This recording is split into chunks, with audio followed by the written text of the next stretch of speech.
Oh, what a tangled web we weave when we first practice to deceive. This is a saying that's becoming more and more relevant as the modern day journalists just keep accidentally self-reporting, telling us that they aren't interested in the truth, telling us that they are liars. They are uninterested in actually doing their job. In fact, they also seem to be telling the world that they are better than you. Now, we knew they felt this way, but a recent wave of bans on Twitter has made them reveal themselves as feeling as though they are above the law, that they live by their own rules. And Elon himself has been showing up in spaces and in Twitter replies, absolutely roasting these journalists. And we're going to get all that after a super quick word from this video sponsor. Huge shout out to this video sponsor, Exter. Exter offers a super slim solution to keeping your money and cards together. It is a sleek and minimalistic design. It's half the size of your conventional bifold wallet. It's compact, modular, and holds up to 12 cards and cash. You get quick access to your cards at the push of a button. Look how easy that is. It has built-in RFID blocking technology to prevent wireless theft. And there's a solar-powered tracking device that lets you track the wallet's location from a smartphone, use the two-way ringing feature, and receive separation alerts. 2 hours in the sun is 3 months worth of charge. The tracking and two-way ring feature is absolutely clutch for me. Exter also offers a huge selection from their aluminum collection, which is space grade 6061-T6 aluminum, expandable aluminum backplate to hold up to 15 cards and cash. Their carbon fiber collection, which is 3K space grade carbon fiber, expandable aluminum backplate as well. Then they have their Parliament Classic and their Parliament Recycled collection. They also offer this awesome key case, which is slim and a silent way to store between 2 and 8 keys. They've got cash clips and so much more. And you can shop Exter's Christmas sale with up to 40% off when using my link, shop.exter.com/thequartering, or use promo code thequartering at checkout. Remember, the discount code is thequartering. The link is shop.exter.com/thequartering. Pick up your awesome product before Christmas, a gift for someone you love or yourself.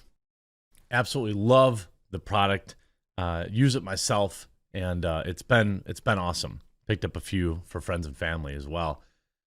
So last night there was a wave of bans on Twitter where journalists willingly omitted the reason why they were banned so that they could act like they were personally targeted by Elon Musk.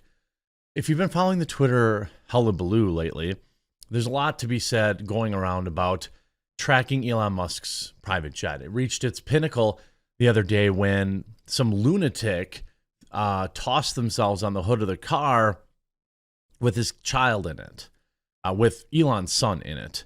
And since that has happened, he has run out of F's to give. And it seemed like these journalists were more interested in trolling him. They were basically trolling him, putting his life in danger, but they didn't care about that. They knew it bothered him when they were linking to this. So they were linking to it. And that's why they got suspended. But journalists lie. And the lie that they have chosen to spread is that this information is publicly available when it is in fact not. Jack Sweeney is via Tim. Jack Sweeney is the guy that runs the Elon's jet account, was not posting public information. Sweeney was posting the private information of Elon Musk, and he knew it. Elon has PIA, not what you think, but it's privacy address, ICAO address. Elon has PIA, which seeks to protect the privacy of entities using private aircrafts. Sweeney actually bragged that he could write software to expose Elon Musk's private info. Yeah, so the PIA ICAO can be changed monthly if chosen to do so, but even then, it's relatively easy to identify. I'm confident I can write software to identify it actually. So this is not publicly available content, right? Elon Musk replies, this is correct. And he says here, criticizing me all day long is totally fine, but doxing my real-time location and endangering my family is not. And so what happened is a lot of journalists were linking to where you could still get this information. Essentially, the journalists were like linking to like Mastodon and other platforms that you could still get this information. Even Mastodon themselves, again, stupid idiots. You know, and I always support new tech. Mastodon is like a Twitter alternative. It's a little different, a little more convoluted, but you know, it has they posted a link to his jet tracker. So even Mastodon got banned. And all these journalists were saying, oh my God, Elon's banning all these journalists just for journalisming. Wrong.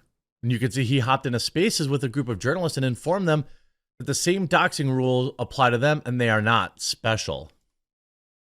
Well, as I'm sure everyone who's been... You can see who's in here, Elon Jet. All the people that are suspended for whatever reason could still join Spaces. So Elon Jet's in here. Ben Collins, who just got suspended today, like from his job as a reporter. Timmy Pool's in here. Looks like Hodge twins. Doxing would agree, you know, showing real-time information about somebody's location is inappropriate, and I think everyone on this call would not like that to be done to them. And I think so. And there is not going to be any distinction in the future between journalists, so-called journalists, and regular people. Everyone's going to be treated the same. Oh, no. That they did not like to hear, did they? You are no better than the average Joe journalist. You will follow the same rules that they follow. You're not special because you're a journalist. You're a Twitter. You're a citizen. So no special treatment. You dox, you get suspended. End of story. So and ban evasion, or trying to be clever about it, like, oh, I posted a link to the real-time information, is obviously that is obviously simply trying to evade the meaning. There's no different than actually showing real-time information. Exactly. So all these little journalists were like, Elon, why are you saying it's doxing? We're not giving out your home address. Now, I admit that the functional definition of doxing, as most of us know it, is like your home address, maybe your phone number, some personal information. This would fit under that. It's just that most of us can't relate to the personal information of private jets getting out there. And Elon has even said he doesn't care if the data is out there later in the day. So why are they so obsessed with it being real time? I think that these journalists know that it is a form of intimidation. They know that they can make Elon Musk feel scared that some psycho is going to show up, and with his family, because he lands at a public airport. Doesn't have a private airfield. There's relatively few exits at an airport. It's pretty easy to figure out where he is. As it stands now, whenever he leaves a hotel or whatever, there's always a crowd of people outside. People know where he is all the time. Sean, you see Sean Fitzgerald, actual Justice Warrior. He's one of the shortest people I've ever met in real life, but he's a nice guy. Permabanning and suppression, the right, while coordinating with the government, no big deal. Maybe 7-day suspension for people releasing Musk's location. Emergency! You have to kind of imagine that more high-pitched, like it's coming from something very small. But that's actual Justice. Like, I can't really... I want to, like, impersonate his voice, but I don't it doesn't go that high. My voice does not go that high.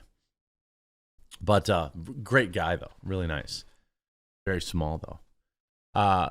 Rodrigo Flamenco, Elon did not spend a lot to keep his info private. And Jack Sweeney...